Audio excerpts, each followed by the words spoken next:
Oh, hi there.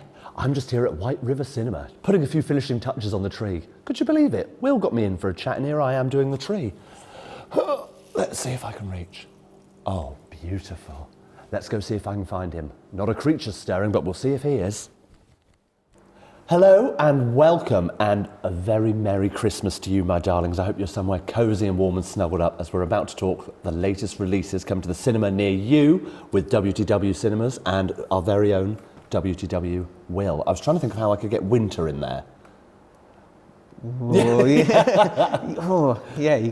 There's something there. Where this winter. Where this winter. You know where what this winter. What, yeah, there's too many W's now. Yes. How's it going? All well? Yes. Yeah. Christmas is here. I know. It's arrived. It's a change in our Christmas special with a Christmas tree because, like the magic of TV, we sometimes do this.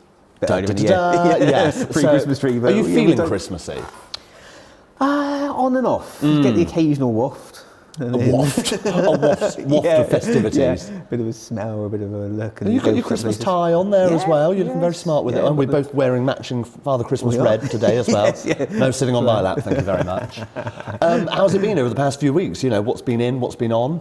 So we've had a few busy moments and we're going to get busier with the new film that's about to start, which we'll talk about in a minute. But Andre done really well this year, being just before Christmas. Last year he'd done the New Year one and it was like the 3rd and 4th of January. And it's okay, a bit too late. People like to have it the Christmas songs and sort of... I think it's a nice one to have, like you say, in the lead up to. Yeah. I was talking about it the other week and it's definitely one of those ones where if you want to feel Christmassy, that's going to put you, like, I mean, that's going to drag you into the festivities, that 30 is. Christmas songs, like classics and Boney M covers and stuff like that. So yeah, it's quite a good mix. It is. I think that's great. Yeah, that's brilliant. So was it an orchestra? Tell me what we're dealing with so here. he's obviously got his violin that he's famous for, but it's the Andre Roux Orchestra, so he's got all the string quartets. And, there's something special about it, isn't there? Yes. Was there an interval? There was, so you would have been right. And it was on in the afternoon.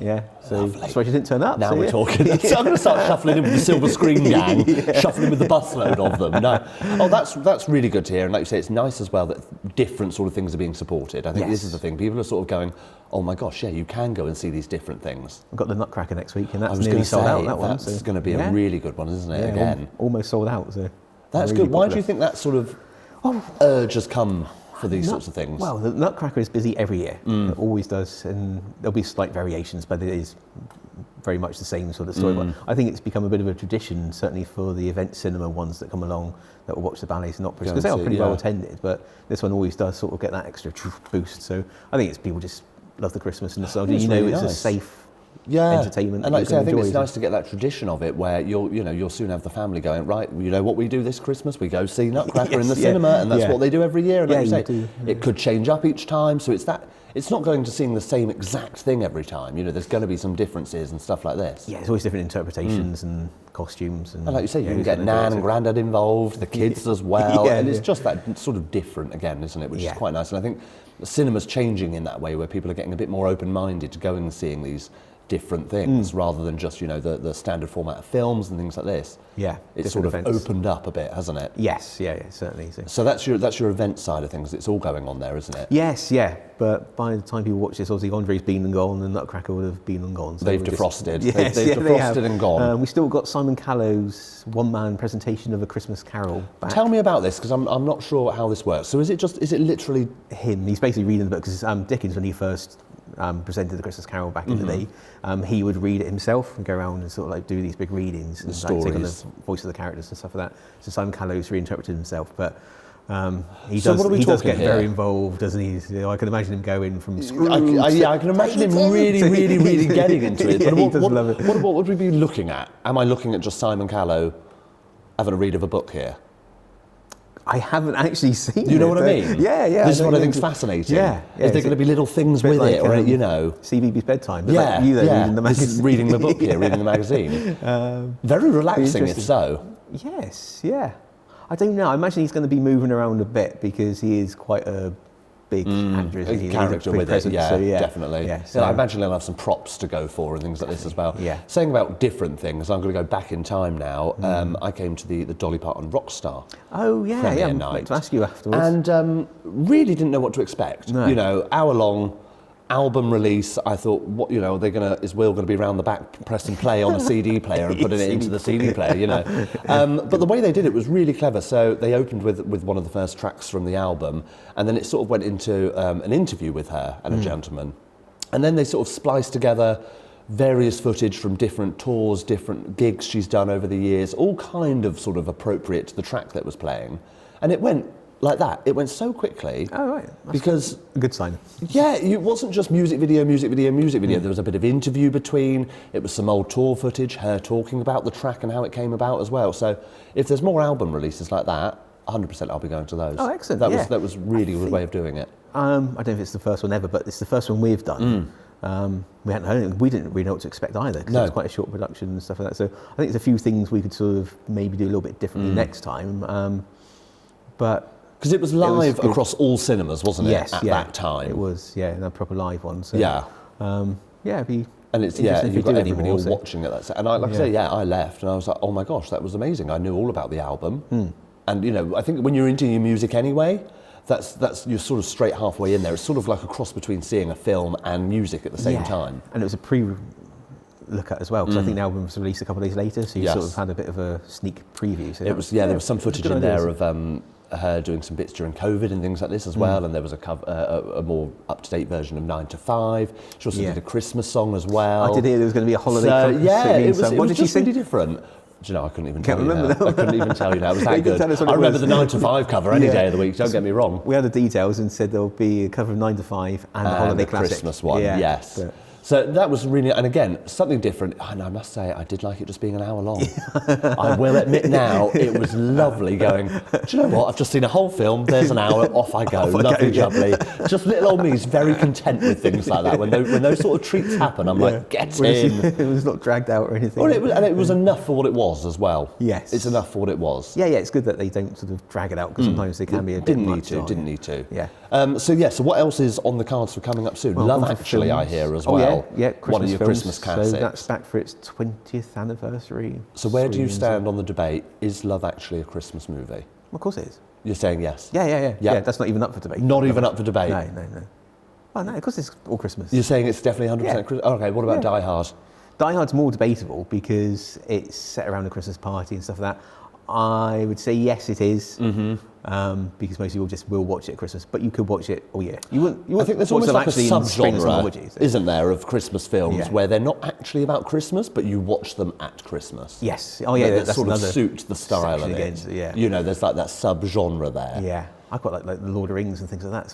I think it's Harry Potter. All the Harry Potter films. That, you know, I think if you want to watch any of the Harry Potter films, tune into any of the ITVs, because I bet you they're playing one now. But you've got that Christmas feel about it, haven't you? I think Definitely. Love Actually's definitely got it. We're talking 20 years of Love Actually now as well. Well, it's all at Christmas. It's about the Christmas presents, isn't it? And the Christmas party. That scene where Rowan Atkinson's doing the gift wrapping and things like that. That's all very Christmassy. It's definitely Christmas. Who's your favourite character from Love Actually then? Probably Hugh Grant's Prime Minister. I could see you as that, or I was seeing you as Bill Nye's rock star sort of character. I could see you being that style. I prefer his story, Buddy Matt, because he's funny. Him and Gregor Fisher, isn't it? That's it. Yeah. It's his manager. Yeah. So I like that story. That's really funny. But individual, probably Hugh Grant. He does play it really well. And you get to dance to Girls Aloud Jump for My Love if you go for Hugh Grant as well, which is a Christmas miracle, because you know, Girls Aloud are now reuniting. We're back again. I'd love it. You know, they could come back with a bit of Jump for My Love again. I'll be very happy. But let's not forget, I like the scene Joni Mitchell's Both Sides Now, used when Emma Thompson's character finds out about Alan Rickman. Yeah. Alan, what are you playing at? He was epic fool, as he says. It's not right, is it? It's not right. Can't be dealing with that. It makes me sad. But no, so love me a bit of Love Actually. What are Classic the other... Fool. Classic Fool. I think that's the line. That's Alan, yes. What other classics have we got coming up then? Talking about classic fools. Family ones, we've got... well, it depends where you are. If you want to get down to Truro on the 16th, they've got The Holiday. Oh, that's a classic again. And again, it's a real proper rom-com now. Cosy rom-commy one as well, isn't it? Yeah. I've seen somebody mention that they're not from the UK, and they've come and they moved to the UK, and they were talking about how dark it gets here, and they put I could really see why that in The Holiday they were all getting cozied up in these cottages and going to bed really early because it's dark by 4:30 in an afternoon. And it is it's one of those films where you could put on in an afternoon like that, isn't it? Yeah, dark afternoon. Those sort of quiet ones. On, How are you finding it with playing these older films, people coming to see it? What's that been like? They can be mixed. Christmas ones always do well. Love Actually's got quite a few booked already. I don't know Holiday because that's still true, but I imagine it should do well. We've got family ones, Polar Express and After Christmas playing over certain weekends and over Christmas Eve at different dates and times. And they are very popular. Last year we had the Muppets Christmas Carol and that was huge. That's great. Elf, that's excellent. We've done Elf for quite a few years and that's always been really popular. We decided not to this year because we've done it for quite a few. Yeah. So we do a couple of different ones to change. So yeah, the Christmas ones always get very well attended. So people do like the classics. There was a debate this week that I've seen. Are you Team Elf or are you Team Grinch when it comes to the films?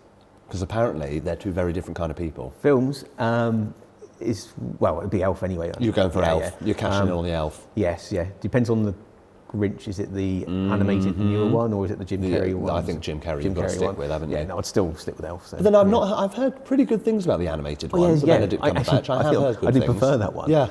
The other one, I like the colours and the schemes, and Jim Carrey's excellent, but something a little bit about it is a bit, I don't know, I'm not sure it's going to age particularly well. I know some people do really love it, and it is very Christmassy, and I see the appeal, but it's not one of my favourite ones. Elf amazes me, like how old that is now. Yeah, when you look at it, yeah, it's surprising. It's really surprising how long Elf's been going. You think, it seems so recent. Yeah. But I think it's because it's been so big, and it's probably the beauty of a Christmas film. It's because it only comes around once a year. It doesn't sort of go away. No. They stay fresh in your mind like that. Yeah, you'll save it for that. Oh yeah, I'll watch Elf, and the comedy and the style of it means it can still be. It's like Home Alone. Timeless. Yeah. That doesn't age. You look at it now, and it's sort of it could be. I think when you do anything sort of like with that slapstick-esque vibe to it, it's always funny to everybody. Yeah. We all love seeing Will Ferrell fall over. Definitely. That's always funny. But there's remember Scrooge, Bill Murray one when he's the. That was it. Yes.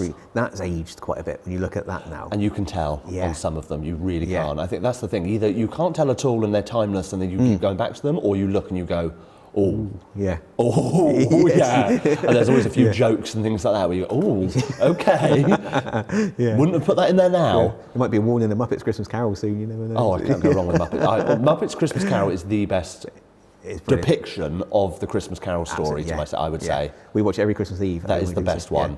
I know Nathan's a huge fan of the Muppets as well. He likes a bit of Treasure Island. Yes, yeah, it's good. Yeah. I mean, classics. they're all good ones, the Muppet ones, aren't they? So, in Manhattan and Lost in Space. All of them. Space, Muppets is easy. You can put the Muppets in any situation and it's good watching. When I was young, I used to like the Baby Muppets cartoon. That was the classic as well. Yeah, we had Baby Looney Tunes when I was young. Oh yes, But we could be here all day talking about that. We're getting off track again. We're getting in trouble. What have we got coming up? Literally coming up. What's happening? Wonka. That's the big one, isn't it? It is. This is the big one. So that's one of those that we were saying that will be within the Christmas genre, but not necessarily a Christmas film. Yeah. Paddington's a bit like it as well, I'd say. Yes, it's the same director as Paddington, isn't it? So that's kind of his energy that he's got, is that festive cheer. Simon Farnaby, whose Horrible Histories and Ghosts and stuff. So he's writing this, and he wrote Paddington too as well. So they know what they're doing, don't they? They do. You've got Hugh Grant back in it as well. I was reading about Hugh Grant and his experience, because I thought he would have just enjoyed being Oompa Loompa, having a lovely old time. Yeah. But apparently he hated the motion capture suit. Oh, I despised it. And I think that probably comes from him being an older generation of actor, where you're so used to doing the job yourself. Yes. You know what I mean? Whereas I don't think from reading the piece that he'd done or the interview that he'd done, he didn't like sort of trusting somebody else to do something with it, and also wasn't sure how much to act with his face and his body at the same time. Was it all of it? Was it some of it? And things like this. So interesting, because I thought he would have had a lovely old time being a little Oompa Loompa. Yes, but he does like things done a certain way, and he will often voice when he doesn't like things, doesn't he? He doesn't hold back. So rightfully so. Again, you've got to that stage in your career, can't you, where you can say, do you know what, didn't really enjoy doing that. But no, so Timothy Chalamet. It's one Hugh, as we've said as well. Sally Hawkins is in it. And Matt Lucas is in it as well. Powerhouse of the cast, really. I've heard whispers that it is a full musical, and it's just not been mentioned as much. Okay, it could be. I know there's a strong musical element. Yeah. I wouldn't say it's a full musical, because then you get in the realms of I think and stuff. I think you're looking at like sort of similar to that of like The Greatest Showman, I'm wondering. Yeah.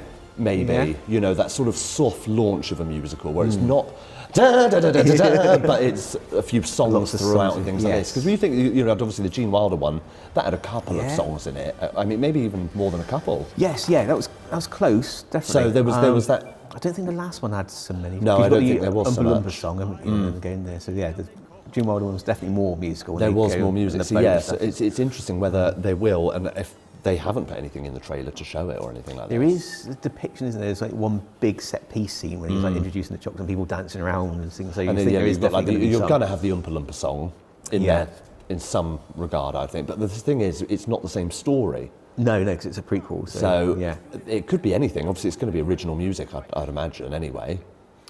Yeah, I think there's a bit of disagreement between the original rights and the new lot anyway, so yeah, we won't go into that. Are at the you moment, team but- Gene Wilder or Johnny Depp?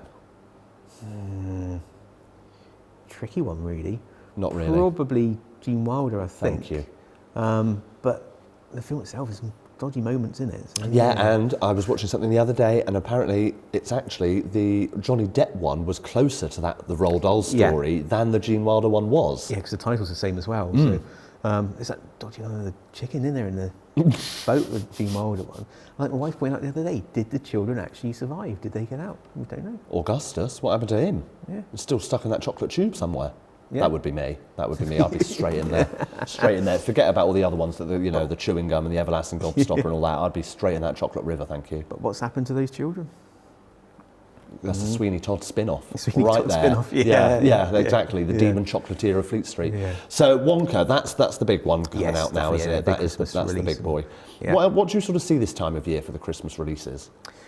It's a bit funny because people are busy with Christmas, going up doing their shopping, and there's nativities and shows and events and people to visit and everything else going on. So we can often be a bit quiet. We're always busy because we have the kids coming in the mornings for the school show, so we are busy. Yeah. But evening shows can be steady, and then you'll hit that week between Christmas and New Year, and then it's all Fills up a bit, Yeah. get them all in. Yeah, Something to goes do that week as really well busy, then, isn't so- it? Yeah. Yes, yeah. I think it's, like you say, it's lovely. Christmas for the Eve's often cheer. busy as well, so because we'll better say that actually, because Christmas Eve will be open in the afternoon, but then close Christmas Day and Boxing Day. So you're not going to be open on Boxing Day? No, and certainly not for Chicken Run 2.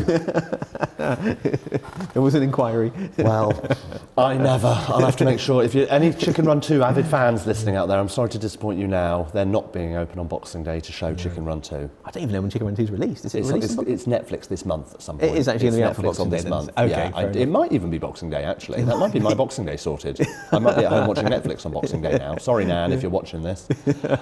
What stood out to you this year? That's what I want to say. We're coming to the end of the year now. I feel like it has been a real year for film this year.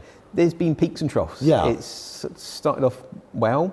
Real big summer for a change, because some summers can be a bit disappointing. But the autumn months were a bit leaner, but I think that was partly to do with the actors' strike as well. So that's sort of slowed a bit of a things knock-on down. effect. Slowed things down. They weren't able to promote and publicise what was out, and a lot of things that were coming out have been moved. There was Craven the Hunter was supposed to be out now, Yes. and the June film as well. They've all been pushed back to next year. That's right, There's yeah. been quite a few things sort of trickling along. Do you think that's going to fill up next year more so, or do you think they'll just use that as an excuse to push other things back from next year?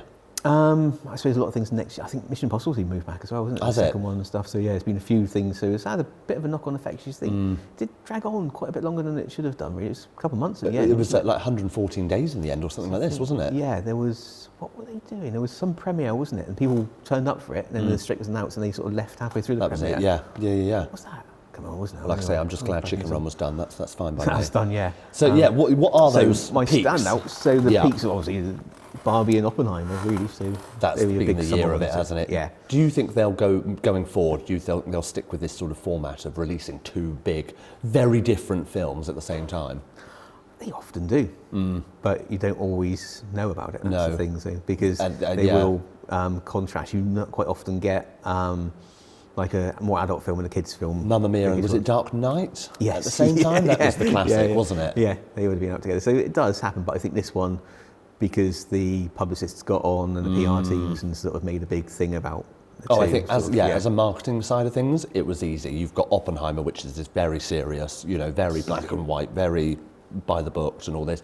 And then you've got Barbie, which is just hot pink fabulousness. And they couldn't be more at contrast like that, really, could they? No, completely different film. So So that's been the high. And I mean, that was a real high as well. Like Yes, even if we're yeah. talking in the long run of film and cinema, that was a big one, wasn't it? Yeah. I mean, it was the busiest we'd had it for a long time. Even, well, certainly going well before COVID. Like even during busy times, it was busier than we've had. That got them in. Yeah, in normal times and stuff like that. So yeah, it was really, really good. And I said summer can be a bit hit and miss. You often relying a bit on the rain and people coming in, and releases will be early. But yeah, the whole of July was, well, it was a wet July, and we had those 2 films, so it was a good. That was month. the time for it. Yeah. I think, like you say, it's been an interesting year for like, we always talk about like Marvel. That's been a bit of a disappointment. That might be maybe one of the troughs you were talking about, quite possibly. Yes, yeah. Oh, they just didn't help themselves, do they? Do you think you're going to see less of them now? Do you think, I'm because sure. they, every few years, somebody at Disney, whoever's the top dog at that time, says, right, we're going to do quality, not quantity. Yeah. And we don't really ever see the results of that. Yeah. Do you think now that's sort of shaken them enough? I think they have to, because I haven't seen the Marvels, but apparently it was quite good. A lot of people were pleasantly surprised it was actually much better than they were expecting. But box office returns have been terrible for it. So even though it's maybe slightly better, it wasn't great. Guardians did better. Yeah. It actually was quite successful box office wise. Strong critically. franchise though on its own, Guardians. Yes, This is the thing, isn't it? I didn't enjoy that one, not at all.